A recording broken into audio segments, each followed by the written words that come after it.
Hello friends, मैं आपका mentor AK Singh और आज फिर हम अपने DSSB PGT पॉलिटिकल साइंस की तैयारी करेंगे। और PGT political science special classes में हम क्या देख रहे हैं, अपना DSSB थ्योरी का जो सेक्शन है वो सारा देख रहे हैं, यानी थ्योरी के जो टेस्ट हो रहे हैं एक तरह से सेक्शन को वो देखते आ रहे हैं।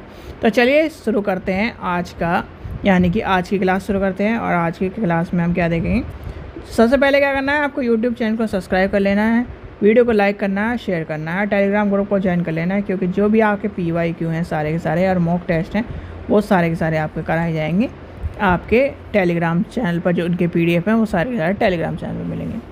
तो आज क्या था हमारा टॉपिक, यानी कि हमने क्या कर लिया, 1919 पढ़ लिया, 1909 पढ़ लिया। आज हमें पढ़ना था 1935, जो कि आपका सबसे बड़ा टॉपिक है और सबसे बड़ा है कहीं ना कहीं टॉपिक्स में से एक है। तो चलिए आज हम देखते हैं, यानी कि आपका है भारत शासन अधिनियम। और इनके नाम जरूर पता होने चाहिए आपके, सबसे ज़्यादा कन्फ्यूज़न ये करते हैं। भारत शासन अधिनियम 1935, और यही कहीं ना कहीं इसे क्या कहते हैं, मिनी कॉन्स्टिट्यूशन। मिनी कॉन्स्टिट्यूशन, ये भी ध्यान रखना, ठीक है। चलिए तो सबसे पहले हम लेके चलते हैं, ये आपका जो ब्रिटिश संसद में भारत शासन अधिनियम कब पारित हुआ था। तो आपसे ये भी क्वेश्चन पूछा जाता है, तो यहीं से लेके चलते हैं, यानी कि यानी कि आपका ब्रिटिश संसद ने भारत अधिनियम 1935 अगस्त 1935 में पारित किया था, ठीक है। तो क्या था, 1935 में पारित किया था। फिर आती है बात कहीं ना कहीं इसके बाद आपकी, यानी कि उत्तरदायित्व पूर्ण की शासन की, यानी कि भारत में उत्तरदायित्व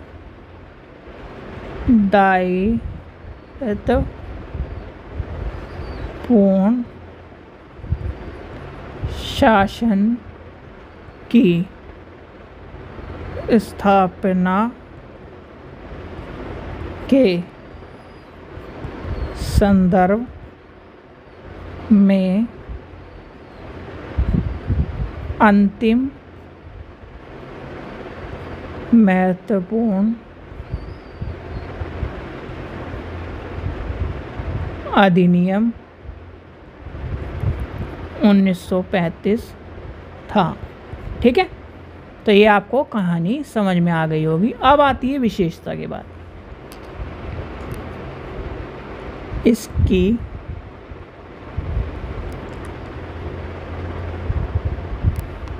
प्रमुख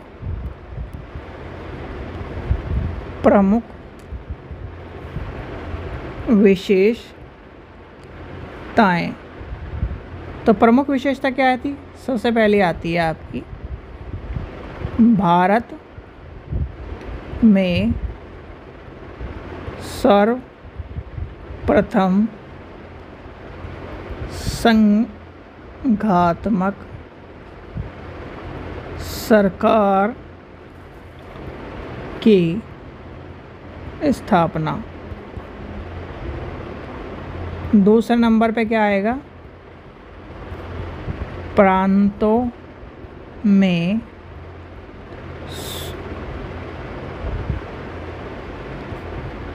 स्वायत्ता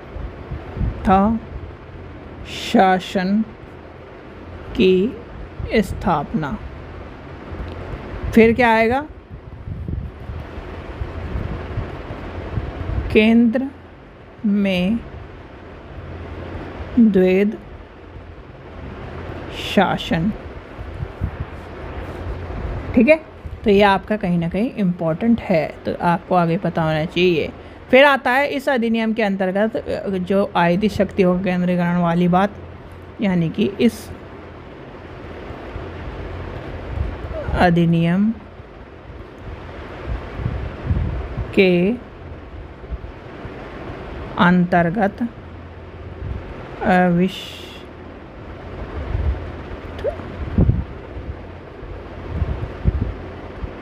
शक्तियाँ केंद्रित थी। कौन सी थी वो? गवर्नर जनरल यानी वाय सराय में। ठीक है, चलिए आगे चलते हैं। फिर आता है इस अधिनियम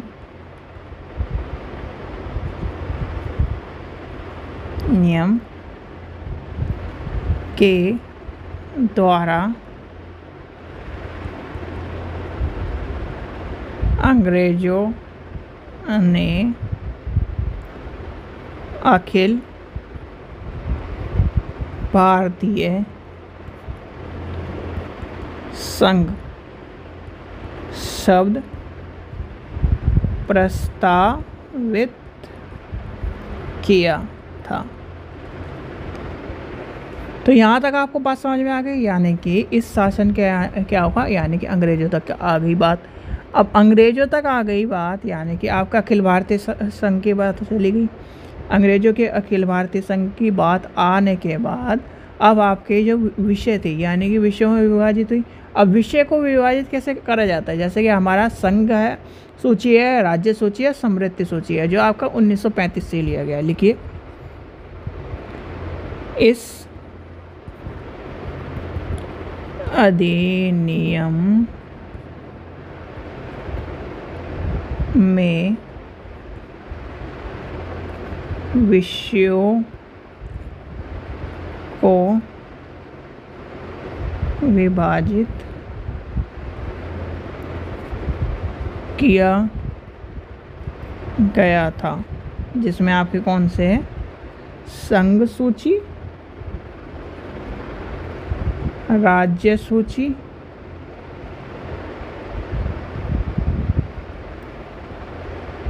और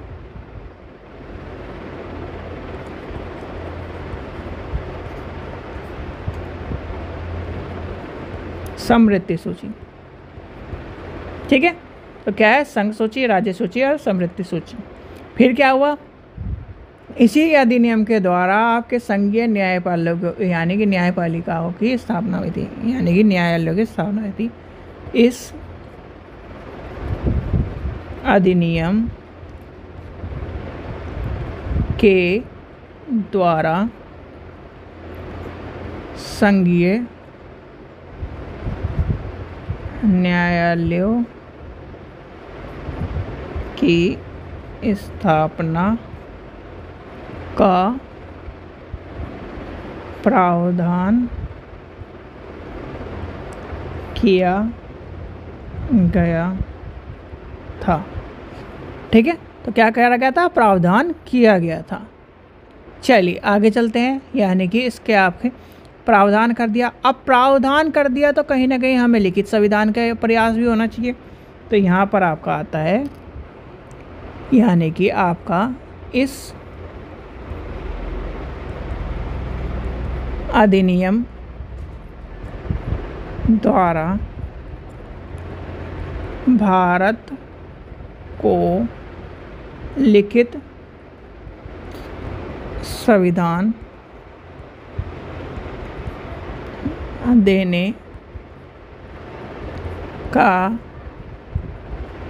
प्रयास किया गया था। ठीक है, तो कहीं ना कहीं यहाँ पर प्रयास किया गया। चलिए आगे चलते हैं और आगे बढ़ते हैं थोड़ा सा। अब यहाँ पर क्या है? संविधान बन गया, राज्य सूची, संघ सूची या समृद्धि सूची आ गई, यानी न्यायालय व्यवस्था स्थापित हो गई। अब न्यायालय व्यवस्था स्थापित हो गई तो कहीं ना कहीं अब संविधान के अनुच्छेदों का भी होने चाहिए। तो क्या हुआ? इस अधिनियम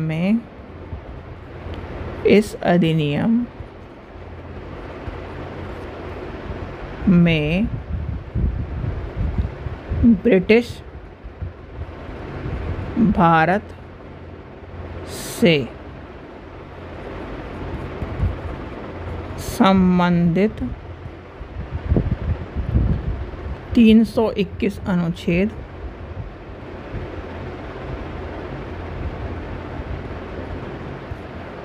तथा 10 अनुसूचियाँ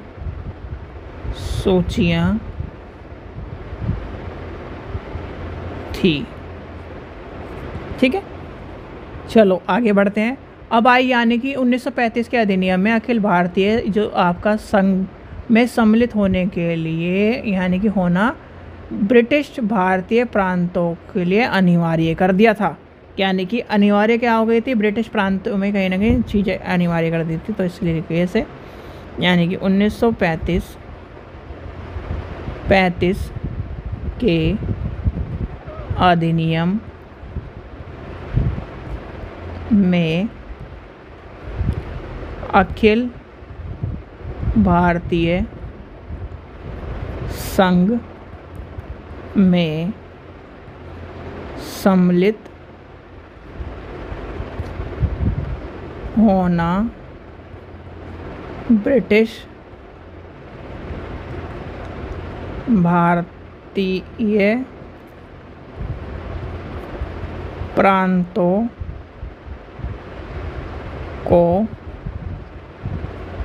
अनिवार्य था। ठीक है, चलो और थोड़ा सा आगे बढ़ते हैं। तो यहाँ तक की बात देखो भाई, संविधान बन गया, सूची बन गई, अखिल भारतीय आ गया आपका। अब आपका क्या है यानी कि शासन व्यवस्था आ गई, लिखित संविधान आ गया। तो ये सारी चीज़ें कॉन्स्टिट्यूशन में कितने आर्टिकल होंगे वो आ गया। अब आती है यानी कि आपके यानी कि यानी कि इस अधिनियम के द्वारा भारत के संघात्मक सरकार की स्थापना हो गई। क्या हो गई, इस अधिनियम द्वारा भारत में संघात्मक सरकार स्थापित की गई थी। ठीक है, क्या की गई थी, स्थापित की गई थी। तो यहाँ तक आपको बात समझ में आ गई। अब चलिए थोड़ा सा और आगे बढ़ते हैं। यानी कि अब आपका क्या आ गया, अखिल भारतीय संघ में सम्मिलित होने वाली बात आ गई। अब आती है अखिल भारतीय संघ में सम्मिलित होने के इच्छुक कौन थे, यानी कि भारतीय राजाओं के लिए। ठीक है, यहाँ पर क्या करा गया, यानी कि 1935 के अधिनियम में अखिल भारतीय संघ में सम्मिलित होना ऐच्छिक था भारतीय राजाओं के लिए। ठीक है, किसके लिए था, भारतीय राजाओं के लिए। चलिए आगे चलते हैं, थोड़ा सा और आगे बढ़ते हैं। अब आती है बात यानी कि भारत सरकार अधिनियम 1935 के अधीन संघ में सम्मिलित होना वाले सभी रियासत, अपने भारत में कितनी रियासतें थी आपको पता है, और कहीं ना कहीं सबसे ज़्यादा रियासत यानी 3 रियासतों को छोड़ के सारी रियासतें कहीं ना कहीं एक तरह से विलय हो गई थी भारत में। और 3 रियासतें कौन कौन सी थी, आपकी हैदराबाद, जूनागढ़ और आपकी कौन सी रियासत थी, कश्मीर। ठीक है, लिए थोड़ा सा पेज चेंज करना पड़ेगा। अंगीकरण यानी विलय पत्र पर हस्ताक्षर करना। ठीक है, चलिए आगे चलते हैं और आगे बढ़ते हैं थोड़ा सा। ये छोटी छोटी चीज़ें आपको कहीं ना कहीं ये जो क्वेश्चन आते हैं तब आपको दिक्कत करते हैं। क्या दिक्कत करते हैं कि कहीं ना कहीं आपसे ये पूछा जाता है और आपको पता नहीं चलता।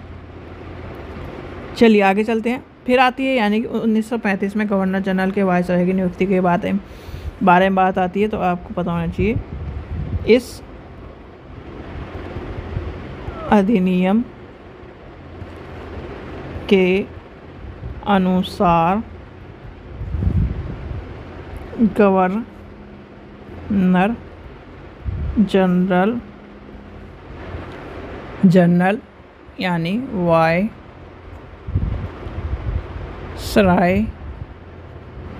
की नियुक्ति की गई थी। अब इसमें क्या आएगा, यानी ब्रिटिश सम्राट के प्रतिनिधित्व के रूप में, संघीय शक्ति के रूप में, प्रयोगकर्ता अधिकार के रूप में। ठीक है, तो इसके अंदर लिखिए आपका ब्रिटिश, इसे मैं कलर दूसरा ले लेता हूँ, ब्रिटिश सम्राट के प्रतिनिधित्व के रूप में संघीय शक्तियों के प्रयोगकर्ता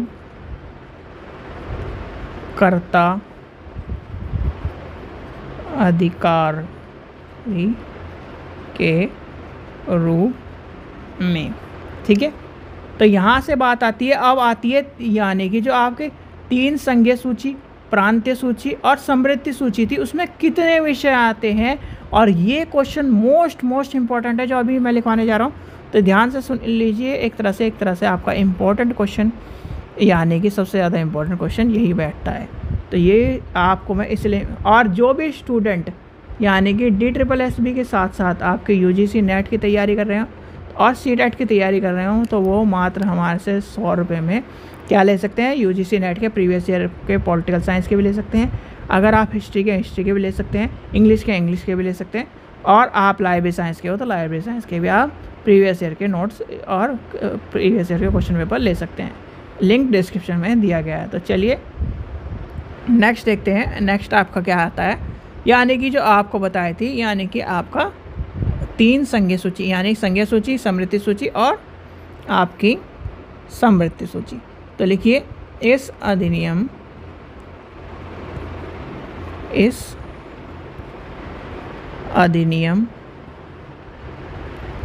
के अंतर्गत केंद्रीय तथा प्रांतीय सरकारों के मध्य वैधानिक शक्तियों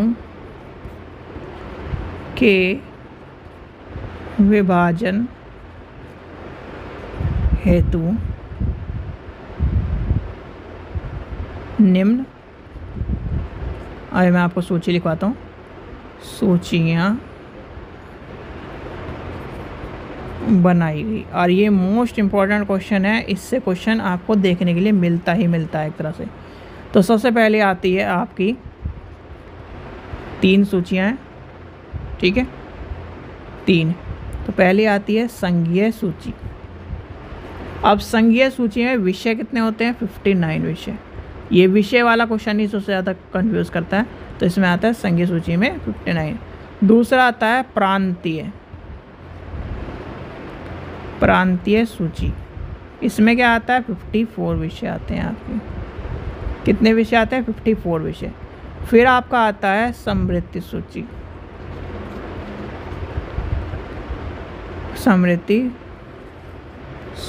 और इसमें कितने आते हैं, 36 विषय आते हैं।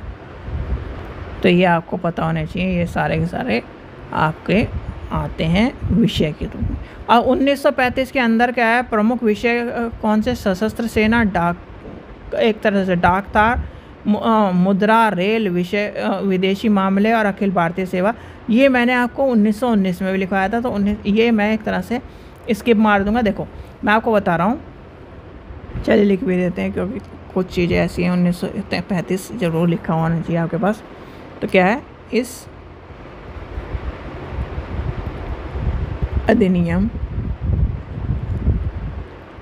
के अंतर्गत संघीय सूची में रखे गए प्रमुख विषय वो थे आपके सशस्त्र सेनाएं, डाक तार, मुद्रा, रेल, विदेशी मामले,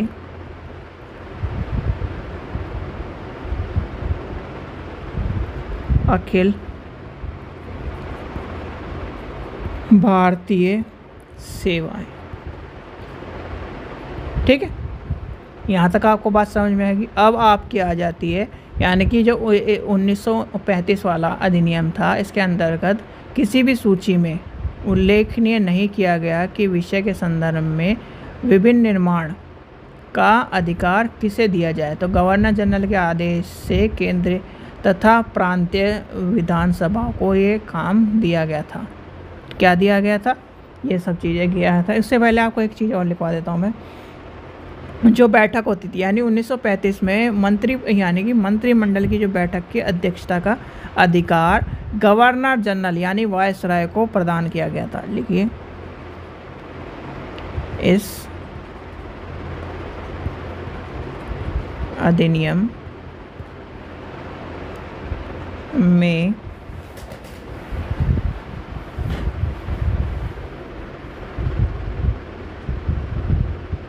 आपके क्या कह रहा गया था, मंत्री मंडल की बैठक को की अध्यक्षता का अधिकार गवर्नर जनरल वायसराय को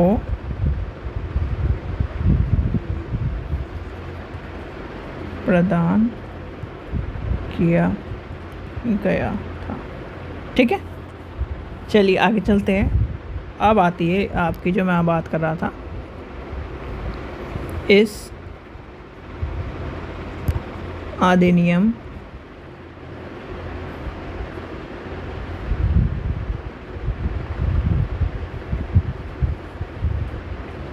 के अंतर्गत गवर्नर जनरल के आदेश से केंद्रीय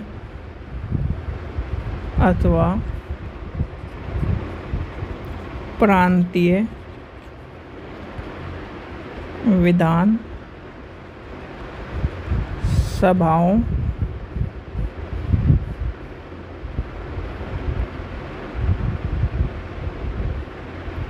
में उल्लेखित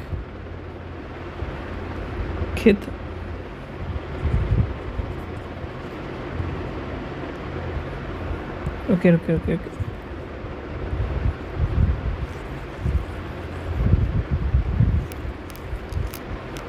ये इस तरह देखिए आप, क्योंकि ये कन्फ्यूज़न कर देगा आपको नहीं तो। यानी कि इस अधिनियम में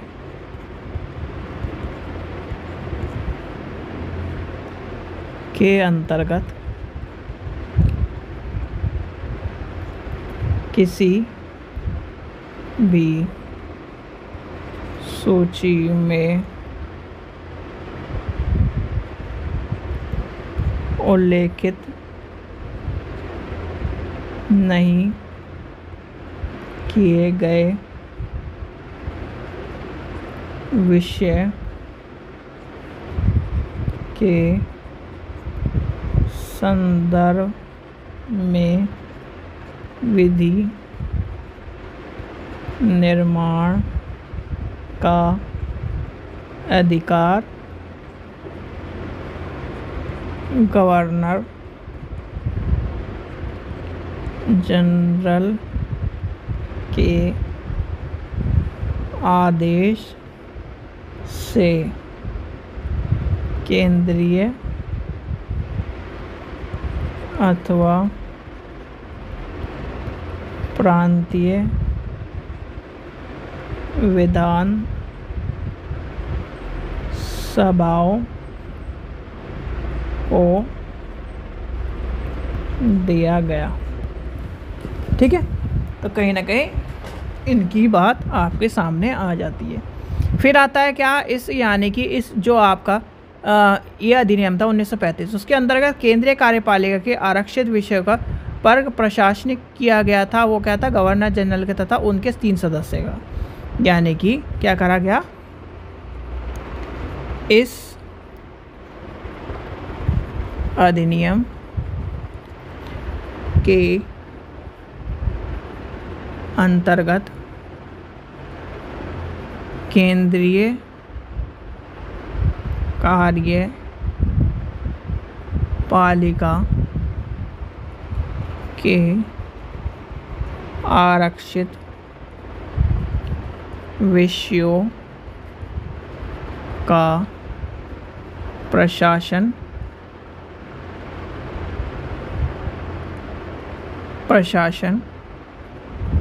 गवर्नर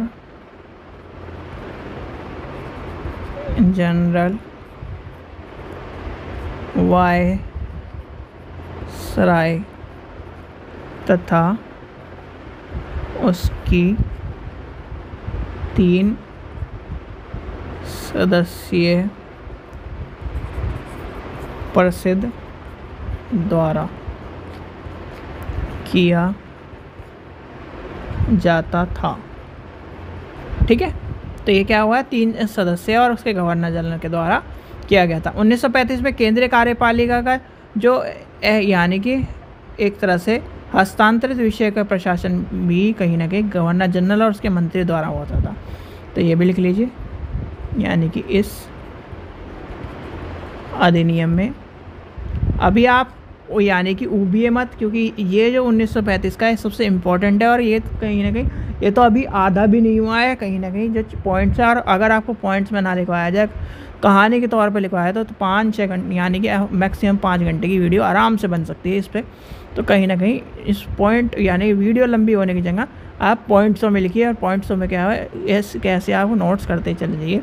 यहाँ अपने नोट्स ज़रूर बना लिए, क्योंकि नोट्स इंपॉर्टेंट रहेंगे। क्या है, अनुसार केंद्रीय कार्यपालिका के हस्तांतरित विषयों का प्रशासन गवर्नर जनरल तथा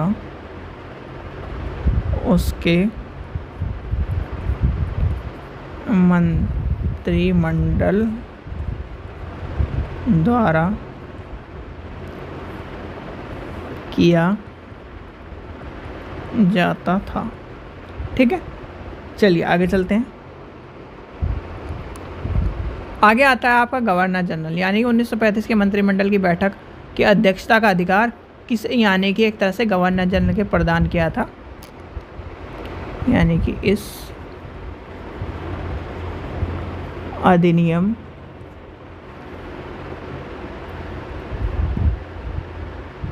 में मंत्रिमंडल की बैठकों की अध्यक्षता का अधिकार गवर्नर जनरल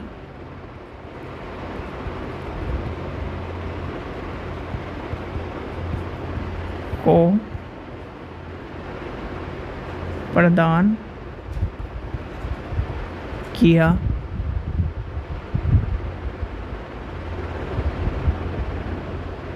एक मिनट ये आपको मैंने पॉइंट लिखवा चुका है, तो क्या है ना कहीं ये आपको कहीं ना कहीं सॉरी, क्योंकि ये जब मैं आपको कहीं ना कहीं जब पहले की बार था आपका गवर्नर जनरल वाले, तो गवर्नर जनरल वाली कहानी आपको बता दी, तो इसकी जगह लिखिए आओ, इस अधिनियम में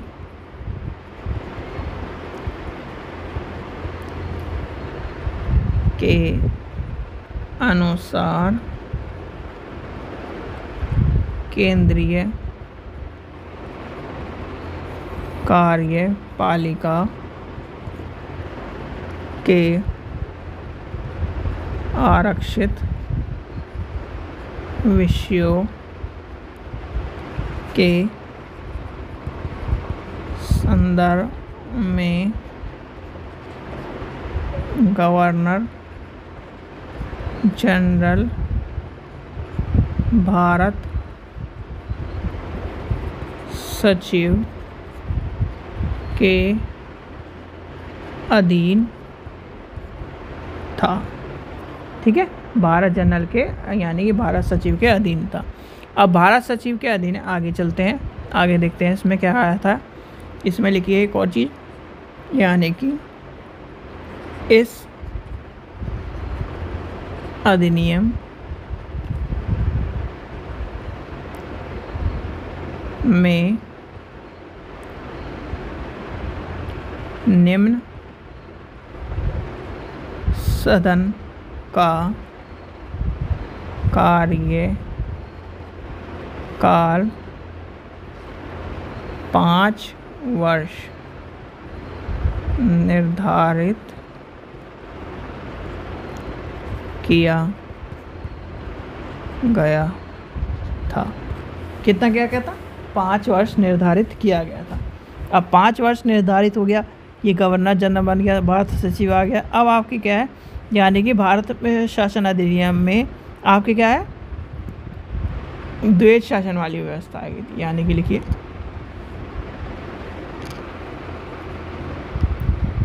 इस अधिनियम में अधीन संघीय विधान मंडल सदनीय थी। तो कितने थी? 2 सदनीय। ठीक है, कितनी थी? 2 सदनीय थी। अब 2 सदनीय के अंतर्गत यानी कि अब आती है फिर जब के यानी कि आपका संघीय विधानसभा में केंद्रीय विधानसभा के सदस्य के प्रावधान सदस्य की संख्या थी। अब प्रावधान सदस्यों की संख्या फिर आपसे पूछी जाती, यानी उच्च सदन में कितनी थी, निम्न सदन में कितनी थी, तो ये भी आपको पता होना चाहिए। लिखिए, यानी कि 1935 के अधिनियम के अंतर्गत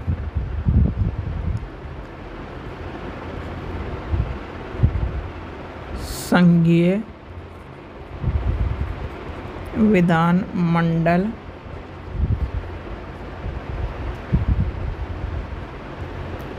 केंद्रीय विधान सभा के सदनों में प्रावधान था। सदस्य संख्या थी पहला है उच्च सदन में 226 तथा निम्न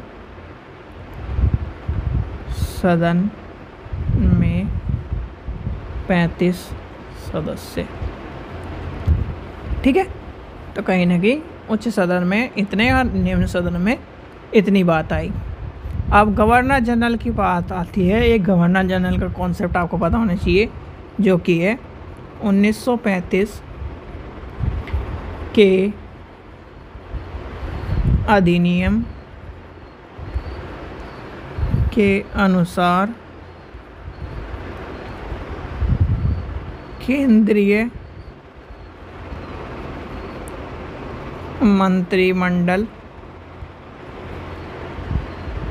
के सदस्य की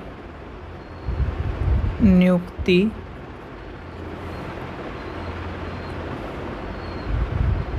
तथा पदच्युति केंद्रीय विधानसभा का सत्र आहूत करना विधेयकों पर स्वीकृति की घोषणा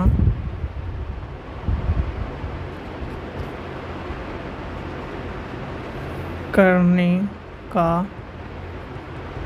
अधिकार था गवर्नर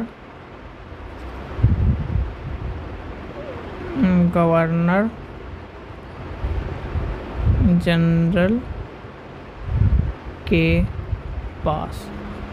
ठीक है, किसके पास था? गवर्नर जनरल के पास था।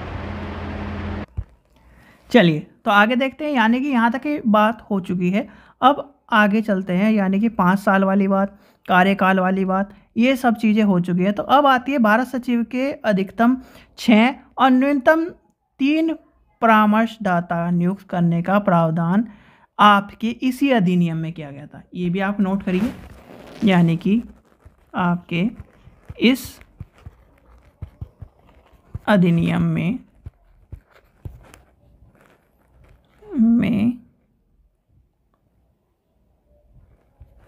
भारत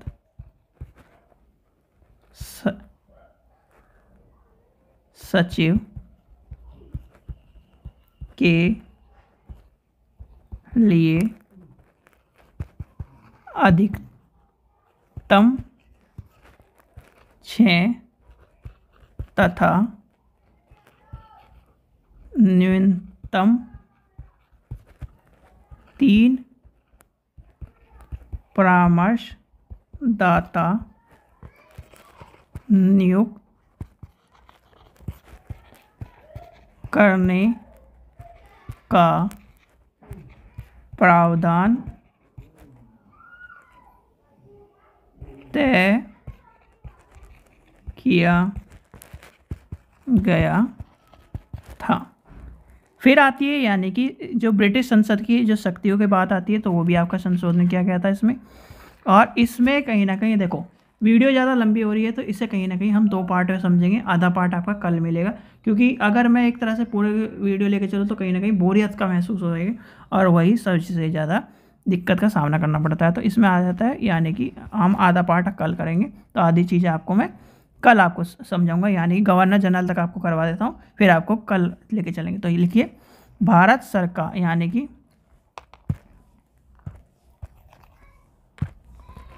इस अधिनियम में संशोधन अथवा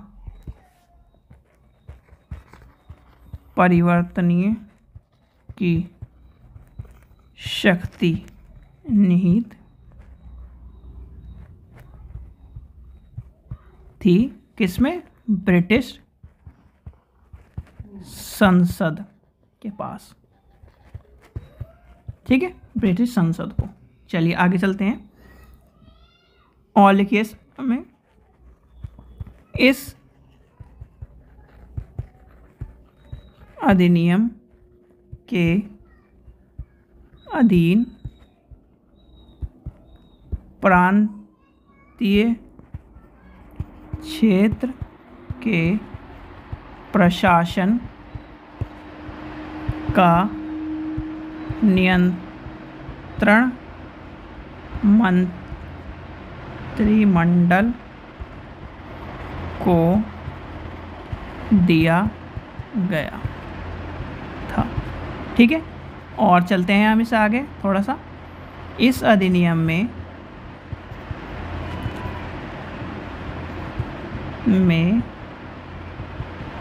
मंत्रिमंडल को विधान सभा के प्रति घोषित किया गया। ठीक है, तो चलिए यहाँ से आगे चलते हैं। इसके आगे की बात आती है, यानी कि इससे आगे आता है, इस अधिनियम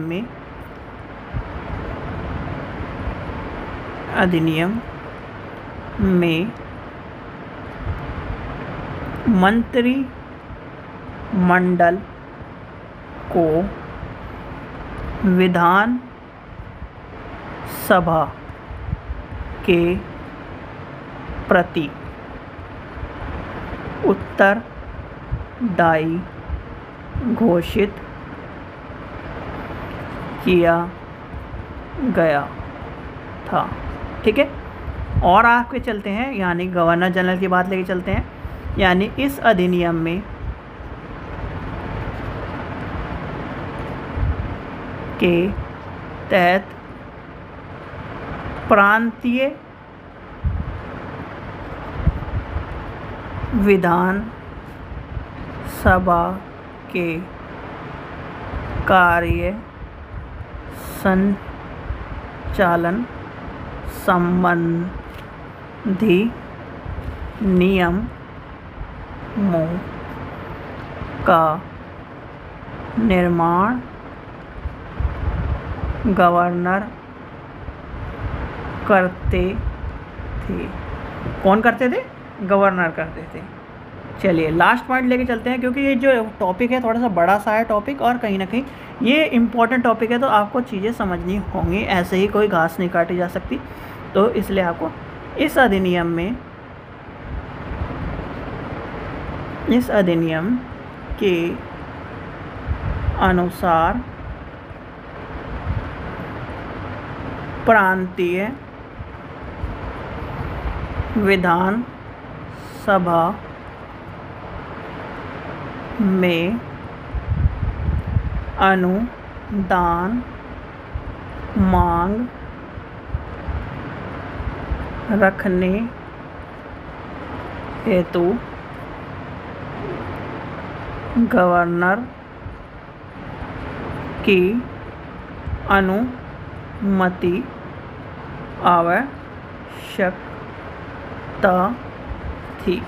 ठीक है, तो ये कहीं ना कहीं आपको पता होना चाहिए, जो अनुदान की मांग थी, ये सारी चीज़ें मांग थी, जो इम्पोर्टेंट फैक्ट है वो सारे लिखवा दिए। इसके बाद की जो बात आती है, जैसे कि आपका संघीय यानी फेडरल वाली चीज़ें हैं, आपकी ब्रिटिश सम्राट की बात आती है, 65 फेडरलिज्म नियम की बात आती है, आयु की बात आती है, न्यायालय की बात आती है, वो हम पढ़ेंगे कल।